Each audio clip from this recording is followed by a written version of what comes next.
আসসালামু আলাইকুম, কেমন আছেন সবাই? এখানে পটল ভাজি হবে। এখানে পেঁয়াজ, ঝাল, রসুনটা ভেজে নিচ্ছি অপর চুলায়।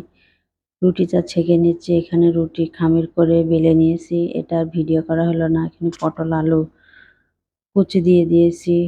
রুটিটা এক পাশ হয়ে গেছে, আর এক পাশ উল্টে দিয়েছি। হালকা একটু চেপে চেপে দেবো, তাহলে রুটিটা ফুলবে। তো এখানে রুটিগুলো ছেঁকা হয়ে গেছে। তো প্যানে এখানে 4টা ডিম, পেঁয়াজ আর লবণ দিয়ে আগে মথে নিয়েছি, তারপরে ডিমটা দিয়ে তো ভেজে নিয়েছি। এখানে কিছু শুকনো ঝাল ভাজছি।